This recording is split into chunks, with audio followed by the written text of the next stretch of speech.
Muchos creen que los científicos son capaces de responder a cualquier pregunta, o al menos encontrar una explicación lógica de lo sucedido. Pero a veces ocurren eventos que dejan perplejos, incluso a las mentes más brillantes del planeta. En este video hablaré de los 10 fenómenos más extraños e inexplicables que durante muchos años siguen siendo un misterio para el mundo científico y obligan a los amantes del misticismo a crear teorías increíbles. El 28 de noviembre del año 2021, en la primera mitad del día, los residentes de Long Island comenzaron a llamar a los servicios de emergencia de Nueva York. La mayoría eran habitantes de Babylon y Lindenhurst. Informaban haber escuchado un estruendo comparable a una gran explosión y sentir incluso sacudidas subterráneas. Al lugar acudieron rápidamente rescatistas, médicos y la policía del condado de Suffolk. Los oficiales entrevistaron a los residentes y determinaron el origen del ruido. Provenía de la deshabitada isla Fox, ubicada al sur de Long Island. Los especialistas inspeccionaron cuidadosamente el terreno, pero no encontraron nada relevante. Lo único que hallaron fue un pequeño cráter en la costa. Medía 120 centímetros de ancho y aproximadamente medio metro de profundidad. Ese mismo día, las noticias informaron que, según la versión preliminar de la investigación, el cráter se formó por la detonación de un artefacto explosivo desconocido. No hubo víctimas y aún no se ha identificado a los responsables. El hecho de que la policía no pudiera encontrar a los autores del estallido generó gran temor entre la población. Las personas sospechaban que la explosión en la isla Fox era parte de la preparación para un crimen más grave.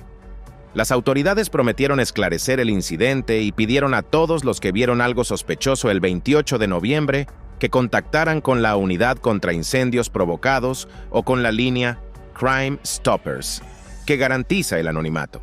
Uno de los que llamó a la línea directa fue John Sacchitello, empleado del establecimiento Venetian Shores. Contó que en el momento de la explosión se encontraba cerca de la isla Fox y vio personalmente cómo una nube de arena se elevaba al cielo. También mencionó una onda expansiva tan potente que casi lo derriba. Al cabo de un tiempo, la policía recibió fotos que mostraban una lancha alejándose de la isla con varias personas a bordo. Sin embargo, no tenía características distintivas, salvo unas franjas en el casco, por lo que su búsqueda no tuvo éxito. La policía y el FBI investigaron el caso durante mucho tiempo, pero no lograron encontrar a los culpables. Los residentes de Long Island, sin respuestas, aún siguen preguntándose qué ocurrió ese domingo. ¿Una simple travesura, una prueba de nueva arma o la caída de un objeto extraterrestre? En la madrugada del día 16 de agosto del año 1942, el dirigible El-8 del 32º Escuadrón de la Armada de los Estados Unidos salió para una patrulla programada frente a las costas de California. A bordo se encontraban 2 oficiales experimentados, el teniente Ernest Cody y el guardiamarina Charles Adams. Con ellos debía partir también el mecánico de a bordo Riley Hill, pero antes del despegue le ordenaron quedarse porque la aeronave resultó estar sobrecargada. Después de hora y media de vuelo, la tripulación del El-8 informó a la base de Moffett Field sobre un derrame de combustible. Suponiendo que podría deberse a la actividad de submarinos enemigos, los oficiales decidieron investigar. Durante un tiempo sobrevolaron la mancha de combustible e incluso la iluminaron con bengalas de señalización. Según instrucciones precisas, Cody y Adams debían usar una bomba de profundidad para destruir un posible submarino bajo el agua. Pero en lugar de eso, ante los ojos de unos pescadores, el El-8 comenzó a ascender bruscamente y luego desapareció. Lo último que escuchó el despachador de la base militar fue: «Nos mantenemos en contacto». Alrededor de las 11:15, fue avistado cerca de Ocean Beach, en San Francisco. 2 lugareños encontraron la aeronave en la playa. Al ver que no había nadie en la cabina, intentaron sujetarla con cuerdas de amarre, pero no tuvieron éxito debido al fuerte viento de ese día que empujaba al El-8. Finalmente, el dirigible chocó contra una roca y sufrió graves daños.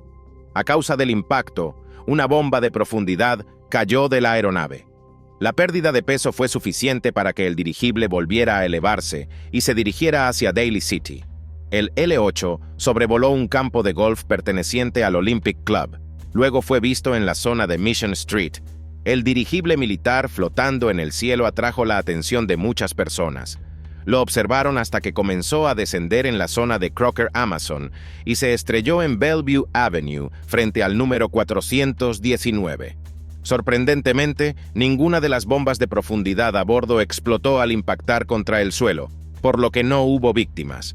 Militares y policías llegaron inmediatamente al lugar del accidente.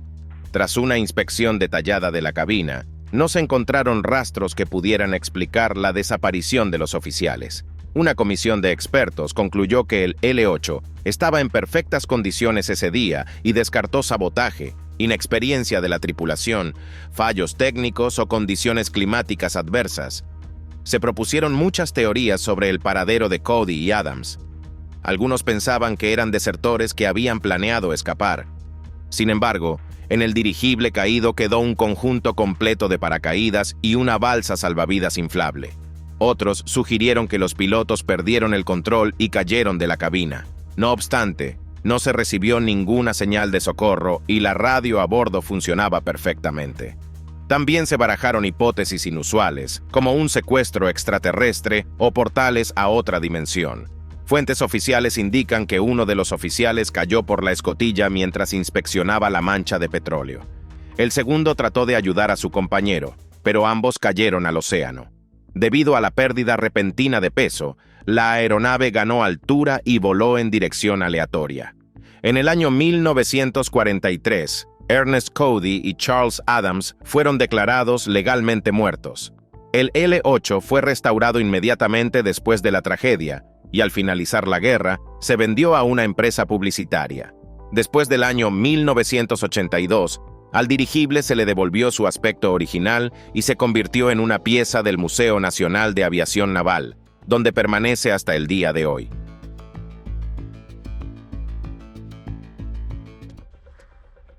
Todo aquel que visita el antiguo cementerio de Friburgo, situado en el sureste de Alemania, inevitablemente pasa por la tumba de Carolina Christina Walter, quien vivió a mediados del siglo XIX.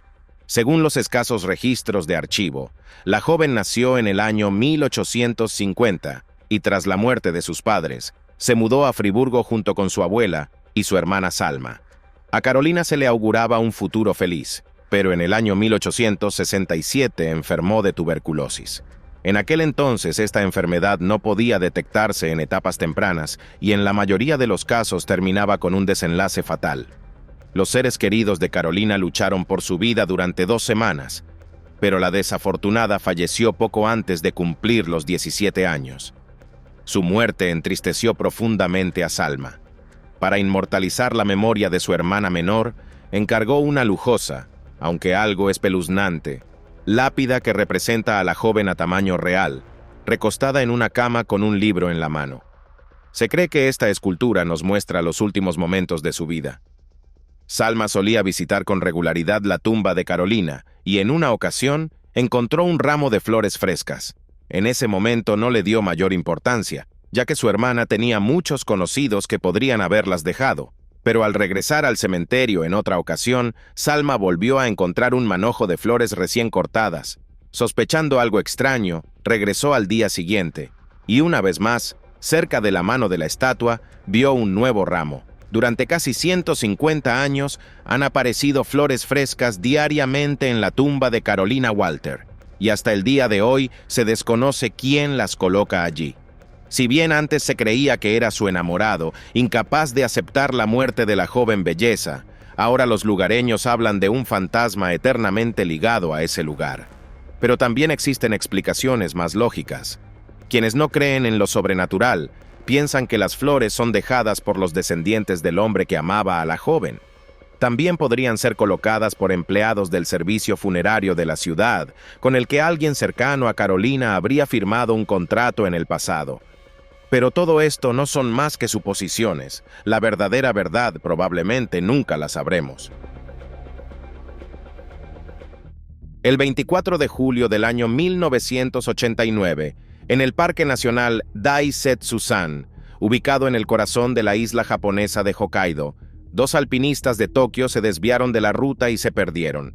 Al no regresar a la hora prevista, la dirección de la base turística, preocupada, llamó a la policía, tras lo cual se envió un helicóptero para buscarlos. Durante un largo tiempo, los rescatistas inspeccionaron minuciosamente la vasta zona hasta que se toparon con un enorme signo de SOS formado con troncos de abedul. A los excursionistas perdidos los encontraron aproximadamente a un par de kilómetros de allí. Pero al preguntarles cómo lograron derribar y mover los enormes árboles, resultó que los alpinistas de Tokio no tenían nada que ver con ello. Al amanecer del día siguiente, el equipo de rescate volvió al lugar del SOS con la esperanza de salvar a otras personas perdidas en la montaña. Por desgracia, ya era demasiado tarde. Cerca de los troncos yacían restos humanos con señales de ataque de animales salvajes. Un poco más lejos se encontraba una mochila con calzado masculino, joyas, un minicasete, cintas de audio y una libreta. Según la versión preliminar, uno de los fallecidos era Kenji Iwamura, un joven desaparecido hacía 5 años en el Parque Nacional Daisetsu-san. Así lo indicaban los documentos de identidad encontrados en el lugar, expedidos a su nombre. Sin embargo, el análisis forense determinó que los restos pertenecían a una mujer de mediana edad. La policía también escuchó las cintas halladas en la mochila. Casi todas contenían canciones de varios animes, incluyendo el popular dibujo animado de los años 80, La princesa mágica Minky Momo. En una de las cintas se oyó la voz de un hombre suplicando ayuda y diciendo que no podía moverse. Se la hicieron escuchar a los padres de Kenji Iwamura, pero no pudieron confirmar que fuera su hijo. Han pasado más de 30 años desde el hallazgo de los restos humanos en Hokkaido, pero la policía aún no ha identificado a quién pertenecían. Kenji Iwamura sigue oficialmente desaparecido y su caso fue cerrado. Pero la parte más enigmática de esta historia son los abedules derribados, que, según imágenes topográficas, aparecieron en la ladera de la montaña aproximadamente en septiembre del año 1987. Ningún experto ha logrado entender cómo personas agotadas, vagando durante tanto tiempo por el bosque, sin herramientas especiales, lograron talar los árboles y formar con troncos de 5 metros una señal de socorro. En Tailandia vive una gran cantidad de monos, la mayoría de los cuales deambula libremente por las calles de las ciudades y se acercan con gusto a los turistas. El más famoso durante muchos años fue un macaco cangrejero con el divertido apodo de Tío Gordito. Se hizo conocido en todo Internet debido a su sobrepeso. El primate pesaba 27 kilogramos, lo cual triplicaba el peso estándar de otros ejemplares de su especie. Mientras los viajeros alimentaban al gordito con golosinas y grababan divertidos videos con él, los zoólogos elaboraban un plan para hacerlo adelgazar. En el año 2017, Tío Gordito fue llevado de urgencia a un centro veterinario porque se sintió mal. Durante 2 años, el macaco permaneció bajo tratamiento y seguía una estricta dieta. Cuando su peso volvió a ser normal, se decidió devolverlo a su hábitat habitual. Para su traslado se contrató una furgoneta especialmente equipada, y como acompañantes, viajaron cuidadores del centro. Pero ocurrió lo inesperado. El primate, de alguna manera, logró escapar de la jaula y se fugó. Durante varios días, voluntarios y colaboradores buscaron por los alrededores, pero no encontraron rastro alguno del animal perdido. Los especialistas suponen que el mono, que ya tenía más de 20 años, no soportó el largo viaje. Sintiendo que se acercaba a su final, salió del vehículo y se alejó de los humanos.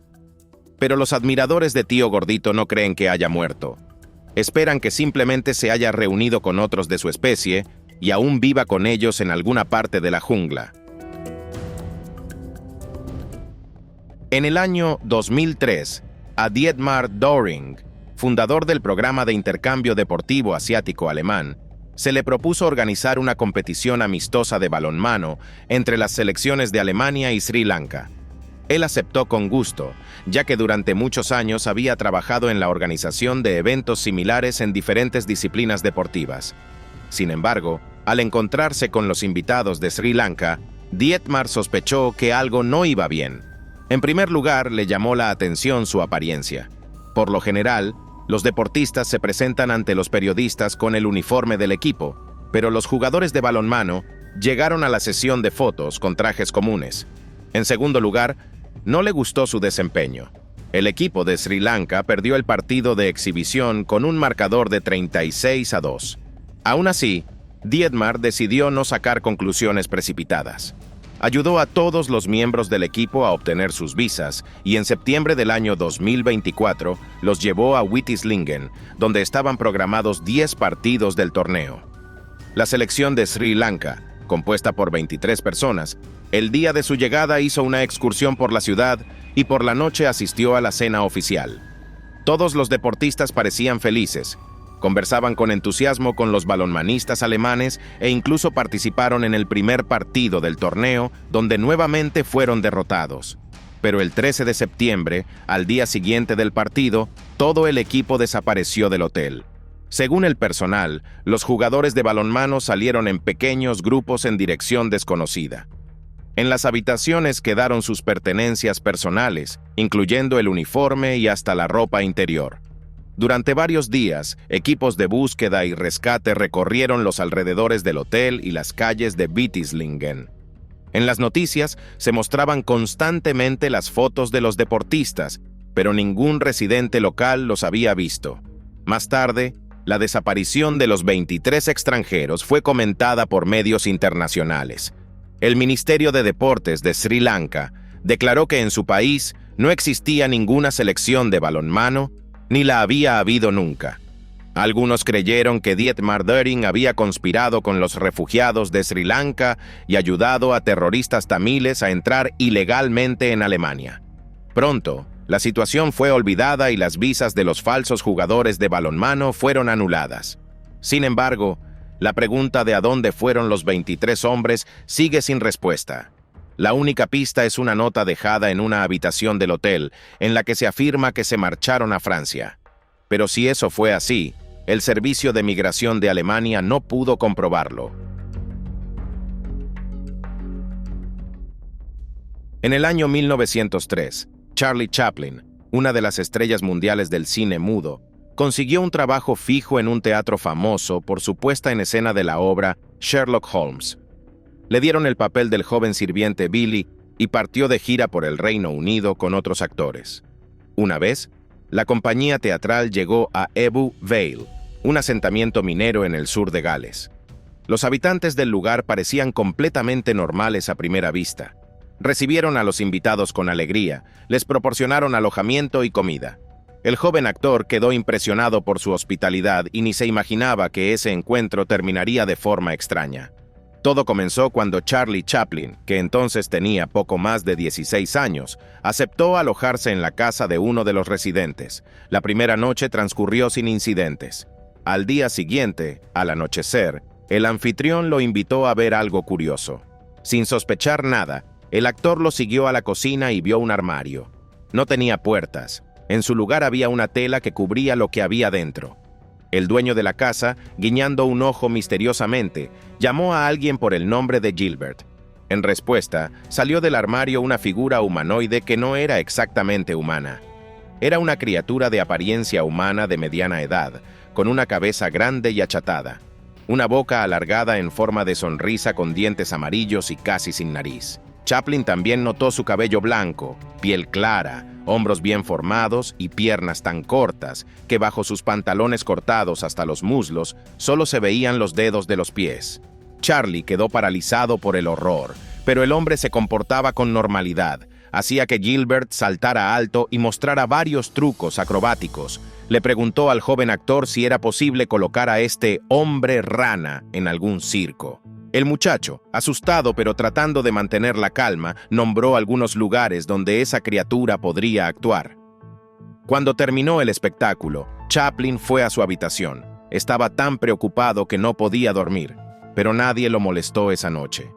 A la mañana siguiente, el dueño de la casa le dijo que la habitación en la que había dormido en realidad pertenecía a Gilbert. Ese mismo día, la compañía teatral abandonó el pueblo. A Charlie le tocó estrechar la mano de la criatura para despedirse, aunque le resultaba repugnante hacerlo. A lo largo de su vida, pensó más de una vez en el origen de Gilbert y qué fue de él después, pero nunca intentó regresar a Ebbw Vale para buscarlo. Existen muchas historias misteriosas relacionadas con vuelos en avión, pero la más enigmática ocurrió hace algunos años a los clientes de la aerolínea nacional estadounidense American Airlines. Varias veces se quejaron en redes sociales de que durante el vuelo, de los altavoces salían voces espeluznantes que enloquecían a todos los presentes a bordo. El primero en escucharlas fue Bradley Allen, quien viajaba con su esposa desde el Aeropuerto Internacional John F. Kennedy hacia Los Ángeles en julio del año 2022. Inmediatamente llamó a un auxiliar de vuelo para entender lo que ocurría. El miembro de la tripulación que se acercó comentó que ya había escuchado esos sonidos antes, pero desconocía su origen. Allen intentó tranquilizarse y centrarse en otra cosa, pero el llanto lastimero, los aullidos y los gritos llenos de dolor se apagaban y volvían, causando incomodidad emocional tanto a él como a los demás pasajeros. Un mes después, en la misma ruta, ocurrió una situación similar. La tripulación y los pasajeros del vuelo 117 se quejaron de gemidos y sollozos escalofriantes. El 6 de septiembre del año 2022, Emerson Collins, que viajaba de California a Texas, empezó a escuchar gritos espantosos incluso durante el embarque. Los sonidos no cesaron en todo el vuelo, generando pánico tanto entre el personal como entre los pasajeros. Durante ese mismo mes, se registraron otros reportes de voces inquietantes provenientes de los altavoces en aeronaves de American Airlines. Uno de los casos documentados ocurrió en el vuelo 1631, que iba de Santa Ana a Dallas. Nadie logró explicar claramente lo sucedido. Los medios culparon insistentemente a hackers. Se creía que durante varios meses, desconocidos se conectaban al sistema de comunicación por voz para generar interferencias y asustar a los pasajeros. Los representantes de American Airlines negaron esta versión y afirmaron que la causa eran posibles fallos en el amplificador del sistema de megafonía. Pero los testigos no creyeron en esas explicaciones y hasta hoy están convencidos de que hubo fuerzas sobrenaturales involucradas. Los pueblos originarios del este de América del Sur tienen muchas leyendas que se transmiten de generación en generación. Una de ellas habla de los sorprendentes hombres lunares, cuya existencia los científicos aún no han podido confirmar ni refutar. Según los relatos, los hombres lunares se diferenciaban de los indígenas por su baja estatura, ojos anormalmente azules y piel pálida. También llevaban barba larga y sufrían intensamente con la luz del sol. Estas criaturas misteriosas vivían en lo profundo de las cuevas y solo salían de noche, razón por la cual recibieron su nombre. En el año 1797, el botánico Benjamin Smith Barton publicó el libro Nuevas perspectivas sobre el origen de las tribus y pueblos de América. En él relata que los hombres lunares evitaban al máximo el contacto con otros habitantes locales, pero de vez en cuando ocurrían enfrentamientos. A menudo tenían conflictos con los cherokees, a quienes robaban regularmente las cosechas. Cansados de los saqueos, los indígenas decidieron deshacerse de los hombres lunares de una vez por todas. Incapaces de resistir el ataque de sus agresivos vecinos y debilitados por su vida subterránea constante, estas criaturas abandonaron el territorio de las tribus. Los lugareños dicen que regresaron a las profundidades y murieron pronto por falta de alimentos que solían obtener en la superficie. Arqueólogos interesados en las leyendas sobre estas extrañas criaturas investigaron durante mucho tiempo las cuevas de las montañas Apalaches. Se dice que los científicos encontraron objetos que podrían haber pertenecido a los hombres lunares, pero hasta ahora no existen otras pruebas de su existencia. ¿Quiénes eran estas criaturas? Sigue siendo un misterio. Tal vez sufrían de albinismo, lo que explicaría su sensibilidad a la luz solar y su piel blanca, o quizá eran miembros de una especie biológica poco común. Tampoco se puede descartar que los indígenas llamaran hombres lunares a espíritus o fenómenos naturales que los asustaban durante la noche. Russell y Jean Johnson eran una pareja común que, junto con sus 4 hijos, vivió durante mucho tiempo en Michigan y luego se mudó a la ciudad de Punta Gorda, ubicada en el estado de Florida. Su vida transcurría con tranquilidad y no les ocurría nada fuera de lo habitual. Pero todo cambió en noviembre del año 1985, cuando un hombre extraño, que parecía un vagabundo, llegó al garaje donde trabajaba Russell. El desconocido tenía hambre y buscaba un trabajo temporal. La pareja decidió alimentarlo sin esperar nada a cambio, y a pesar de sus serias dificultades económicas, le dieron $5. La siguiente Navidad, Jean y Russell recibieron un cheque de $500. Pensaron que se trataba de un error, pero un empleado del banco los convenció de lo contrario y les entregó la suma indicada. Durante los siguientes 4 años, la pareja recibió cada Navidad un cheque de $500 de un remitente anónimo de Orlando. Se presume que quien enviaba el dinero era aquel vagabundo al que los Johnson habían ayudado alguna vez. Jean y Russell querían agradecerle tanto al misterioso benefactor que, en el año 1992, decidieron participar en el programa televisivo Misterios Inexplicables. Esperaban que el desconocido los viera por televisión y quisiera ponerse en contacto. Pero tampoco esto dio resultado. Russell murió en septiembre del año 2002 y 16 años después falleció su esposa. Nunca lograron saber quién les envió $2.500 y por qué. Y eso es todo por hoy. Si te ha gustado este video, no olvides darle like, suscribirte al canal y activar la campanita. Para mí, tu apoyo es la mejor recompensa. Gracias por vernos. Nos vemos pronto. Adiós.